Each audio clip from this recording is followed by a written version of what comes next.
Bill, as a son of a Python, you know that the Python story is a very, very intriguing one with lots of ups and downs. What made you want to focus specifically on Graham Chapman? I mean, my memories of Graham were quite vague, and my strongest memory is actually going to his memorial. And one of the reasons why it was my strongest memories is because afterwards we went and did a 20th party, and I got very drunk, and I think I was quite young at the time, and that was probably the first time I got drunk. So Graham would have approved it. Yeah, yeah, but approved of underage drinking. But with Graham not being around and these past 20 odd years, he's been forgotten about a bit, and we just really wanted to celebrate his achievements and the things that he has done, and get some of the nice things and just show him off a little bit, really. Absolutely. And Terry, let's move on to you. The film paints Graham as a very complex individual. Did you ever really understand him during your time in Python? No, I don't think I did, actually. I think he didn't understand himself, really. I think he was looking for who he was, he found himself as a homosexual, but then I think David Sherlock says that actually he would have probably gone straight in the end, For a change. Found himself as an alcoholic. He styled himself as an alcoholic, but then he gave up alcohol just like that. I think he was in search of whoever he was. Did this film illuminate any aspects of his character you perhaps hadn't seen before? Well, no, I think it's only seeing this film that it strikes me that that's what he was doing. He was trying to find himself. Absolutely. And Michael, I'm going to head off the inevitable question at the pass. Doing this film with Terry in the booth, doing all these voices, and John's involved and Terry Gilliam's involved. Yeah. Is this as close to a Python reunion as we're going to get? Well, it is in strange. We're all reunited in different parts of the world. Really, very odd. Yeah. It's a bit of a homage to Gray, because he was remarkable. And I remember before we even did Python, Terry and I had watched at last the 1948 show, and which John Cleese and Graham Chapman and Tim Brooke Taylor, Marty Feldman and others did, and we're really impressed by Graham's sort of stillness, the fact he didn't really seem to act very hard, and he was absolutely sort of, your eye was drawn to him, because he just was there. And that's one of the way Graham was, generally. Yeah, I think so, because the first time I ever saw him was at the Wyndham's Theatre when they were doing Cambridge Circus. And we were doing another review in the Oxford Review. It was called Four Asterisks. It didn't have a name. We called it. And it would be called Fuck now, wouldn't it? Yeah. But I went into the Wyndham's Theatre where they were doing a matinee. The Cambridge Circus were doing a matinee, and I couldn't take my eyes off Graham because I could see what everybody else was doing. They were being funny, they were acting, and Bill Oddie and Tim Brooke Taylor and John Cleese were being funny. But Graham looked like he'd walked in off the street and was just surprised to be there. And I think that made him our lead actor, and that's why we cast him in as Arthur in The Holy Grail and as Brian in The Life of Brian, because he was our lead performer, and he was just himself on screen. He was bloody good. He wasn't. Let's move on now to Jeff and Ben. I mean, was this always going to be an animated movie, and was it tough to condense a life into 90 minutes?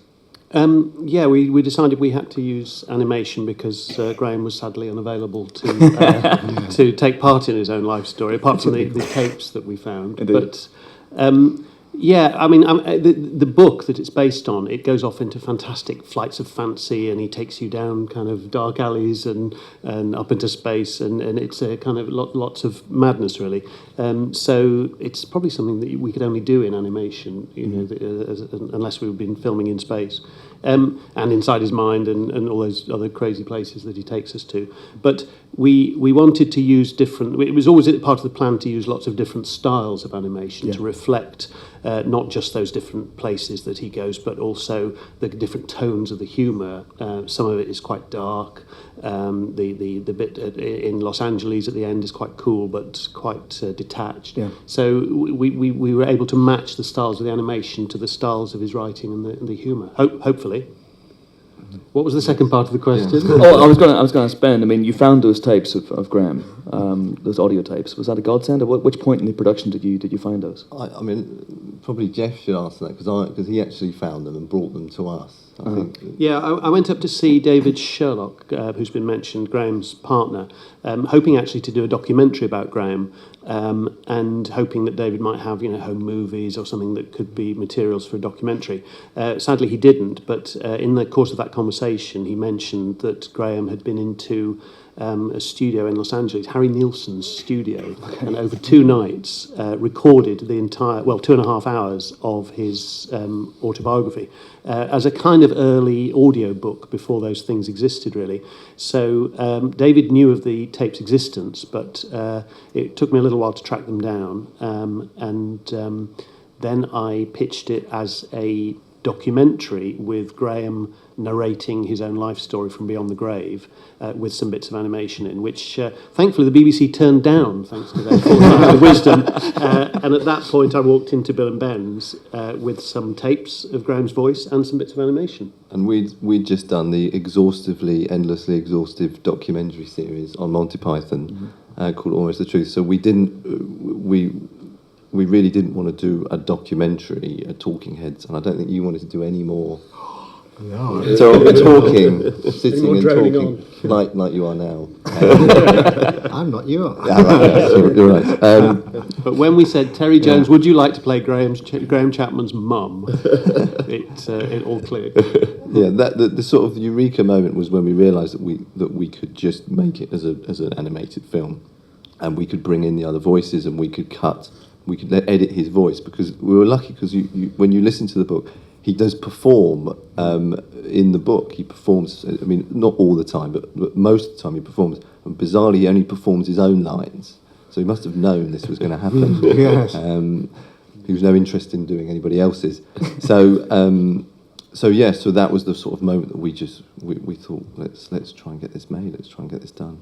Fantastic. And Justin, we've discussed already there's many styles of animation in this movie. How hard was it to keep a track on things and keep things relatively inconsistent, if you will? Well, a project like this only comes along once in a blue moon, and it was an honour, really, with all the animation companies to work on it. But to have we started with 90 companies, and in a way met them and interviewed them, and between us all, really, what came down to who really wanted to do it, the whites in their eyes, and they're really excited about being involved, and the creative collaboration of the project was really unique and quite pioneering, and the fact that no one had done stereoscopic before in the film, well, one person, as Jeff keeps saying, who actually lied to us, said he'd done it. So so as far as keeping everyone in control, I think everybody just really wanted to do it. Everyone was so honoured and so wanted to be a part of it, and to be able to hold up things like the original shoe from The Life of Brian and be around this wonderful memorabilia and tell the story of this person. And No, it's the sandal. The sandal. I thought you'd arrived wearing those and decided just to take your sandals off and put them on the table.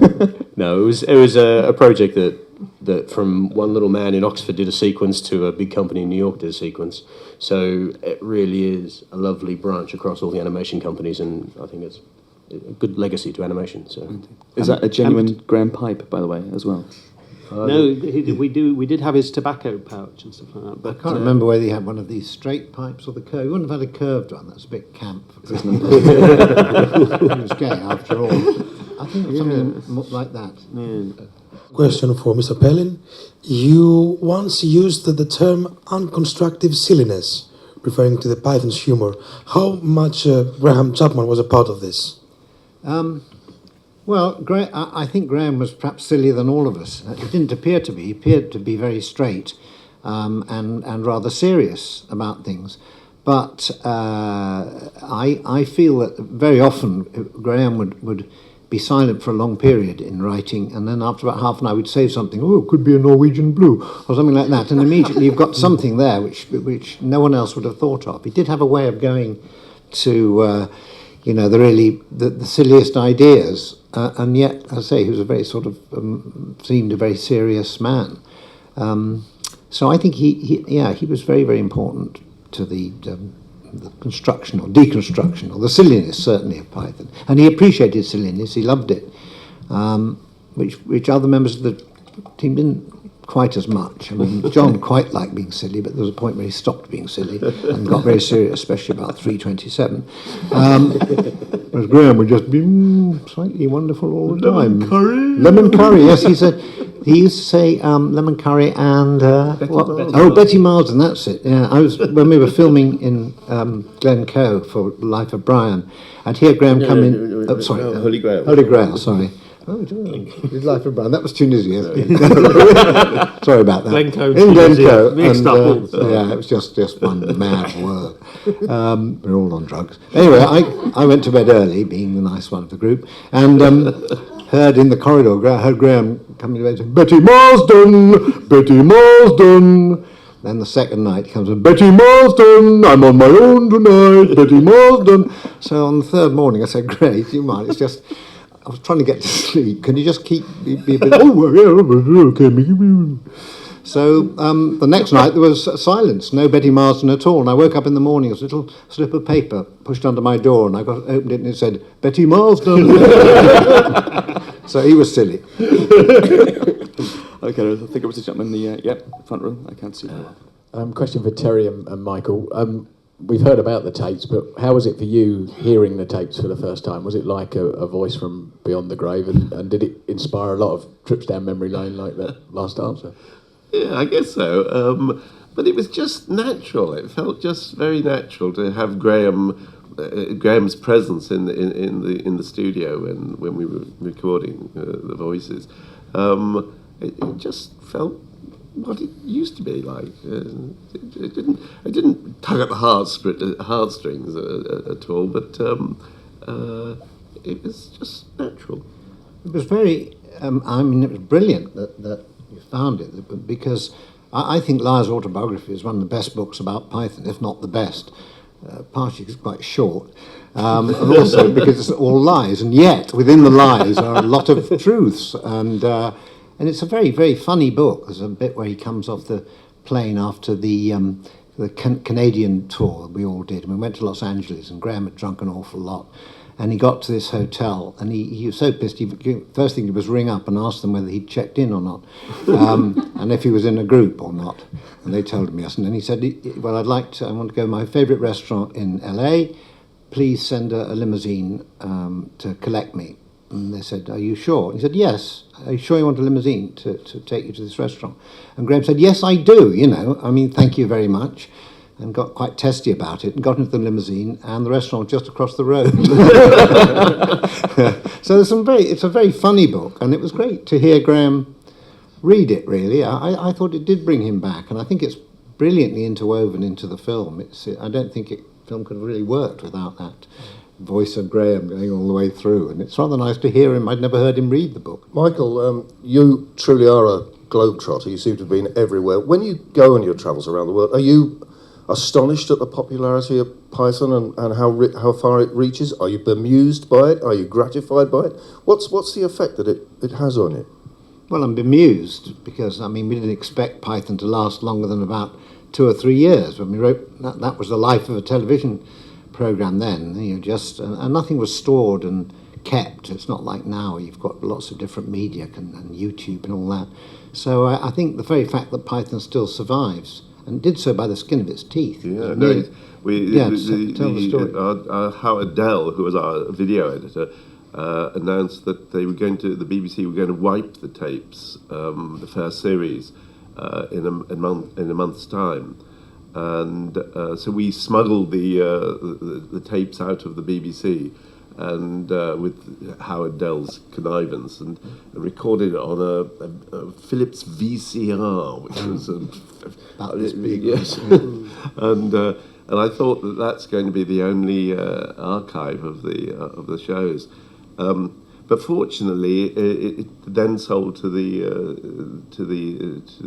States and to the PBS in the States, Public Broadcasting Station in the States, and so we were rescued. And actually, we were very lucky because we went out the first week that BBC One went into colour, and so otherwise we'd have been made in black and white, and I don't think the shows would have lasted as long as they've had. There's an interesting thing talking about travelling, because I was in Croatia filming and talking to people who have been Yugoslavs before, part of Yugoslavia, and I remember that we sold Python to Yugoslavia very early on. We also actually the first sale, foreign sale, was to Pakistan. Apparently, it was a total mistake. They thought it was a circus, and after 13 shows, where are the acrobats? Where's the clowns and all that sort of thing? So they had to give their money back. But Yugoslavs took it, and I met some people in Croatia who said we loved Python because Marshal Tito he was actually quite liberal in some ways, and he allowed people to watch foreign television shows. So Python was current there, and it was kind of used as a badge of courage. If you watched Python and talked about Python, you could relate your own sort of discontent with your own government by saying you watched Python. So it meant something. They kind of rallied round and laughed at their own authority figures through Python. I thought that was quite interesting. You're often being asked about a reunion or a new project. You've been asked by Chris 3 minutes ago. But this movie proves that it can revive Graham Chapman wonderfully by animation and sound recordings. And we know that a Tupac hologram appears in front of full stadiums. So perhaps there is a new technology that will enable, I don't know, a new tour, a new project, perhaps another round at the Hollywood Bowl. Yeah, well, let us know. Please. We are actually using that technology this morning and to create the image of Graham here. It's only 2D, or perhaps it's thinner than I Did you got your imagined. 3D glasses on? You're correct. Is this really the closest that we'll get to? But I tell you, you're working on absolutely anything, which will also bring a big part of the group together, aren't you? Sorry? You're working on a new film, absolutely anything? Yes, no, but that's a film I've written with Gavin Scott, and it's nothing to do with the Pythons. I mean, No, I understand that it has been published that the Pythons will donate their voice. Yes, well, they were planning to. We were planning to have the Pythons voicing the aliens. It's about a man who gets magical powers and can suddenly make anything happen, and the aliens give him these powers. They intercept the Voyager spacecraft. But anyway, so it's nothing really to do with Python. That was getting quite interesting, Terry. That was me. So I understand, Michael, you haven't signed your contract to this project yet. No. Well, I haven't signed anything. I've sort of said to Terry I'd do a voice, Okay. We're mates, we'll do that, but nothing's actually signed. The press do leap on the slightest chance. If the fact we're all on the same planet means, Python's all together on Earth. Must be for a reunion somewhere. And, it's not as easy as that, actually. But, I hope it works, yeah. Sounds great. Mike Medavoy, Phoenix Pictures, told me that he was trying to sell it as a Python film. Oh, God, he spent 2 years trying to sell it. But Bill and Ben are going to make it in China. Bill and Ben, double-handedly, keep Python going. Really. People have forgotten it long ago. They keep finding odd things under the desk or bits of paper that we used to sort of wedge chairs down. We've got a bit of Python material. And Bill... I've got to keep my inheritance card. Yeah, exactly. If someone wants to produce a new Python project nowadays, who would be easier to recruit? The stone dead ceased to be Graham Chapman or Eric Idle? Bill's dad. I think that's easy. That's Graham. Graham was very easy to. He was quite easy to work with. Yeah. Thank you very much. He's very undemanding. Occasionally late. Yeah, I think always late. A question for Terry and Michael. How constrained have you felt by Python? Is it something you've wanted to escape at times? And Bill, what was it like growing up around Python? No, it's open doors for me personally, I've always enjoyed doing Python, so we enjoyed it at the time, and it's no burden, I think. Yeah, I've never felt constrained. I think it's great that it survives, and I mean we did find a lot of it funny. It's rather nice to find 50 years later, or whatever it is, 40 years later, that other people still find it funny. I mean, that's encouraging. Half a century. Humour doesn't date. Half a century, yeah. And also it was, I found working on Python sometimes tricky, but it was, what it taught you was to be, preserve your independence and your control. That's a big thing that Terry is always very, very strong about. Let's make sure that we hang on to our work as much as possible. That was never that easy. Other people wanted to, sell out or whatever. But it really taught me that it's very, very important if you've made something to do it in your own way and then try and keep control of it as much as possible. So in that way, I learned a lot from Python. I think Terry mentioned that Python opened doors for that, and in fact, all of the 5 surviving Pythons have had a kind of second life, a second career as a result of Python. But one of the reasons we wanted to make this film is that Graham never really had that. He died age 49. He never really had that second career. So hopefully we're bringing him back to. We're giving him some kind of recompense for that. Even though he doesn't know. I mean, growing up as within Python, I think it was a bit of the golden age of being famous, really, because you didn't have so much intrusion by the press, and also we didn't actually. There wasn't, when I was at school and started understanding about people being famous and things. It wasn't on television, and there wasn't DVDs, and you didn't have the internet. You didn't have access to it. So, Dad wasn't actually the famous parent at my school. The famous parent in my school was he was the teacher, the sports teacher from Grange Hill. So he was the famous kid, and because he was on television. And in a kids program as well. So everyone knew him, and so, I think it was for me. Where is he now? I don't know. Still in Camberwell, I think. He's now Brad Pitt. What would have Graham made of the film? I mean, how would he comment on it if he saw it? I think he'd love it, actually. I think it's a very exciting film, actually, to watch, and it's very dark in places, and I think it's great. I think he would. I think he'd like the sort of odd structure of it. What is it? 10? How many different animations? 17 different stories. 17 different stories. He'd love that. He'd love that. Oh, you could probably get bored rather quickly if it's just a film. Oh, 17. I like that. No, I think he would. I think he'd really appreciate it. Probably take him back to the days when he drank a lot. What's going on here? There's a frightening sequence about when the DTs in the morning. That's brilliantly done, but I think he'd probably find that quite harrowing. But as a doctor, and he was a doctor and was interested in medical matters, he would probably find that quite, he'd be interested in that from the medical point of view. When we did The Life of Brian, he took me upstairs and showed me this huge suitcase that was packed full of medicine, and he said, "Well, I thought I'd do a little practice, being a doctor," and so every day after filming, there was a line up outside his hotel room of people wanting to be cured of something like that. He was the Messiah. Like the film. He was the Messiah. He was the Messiah. He was the Messiah.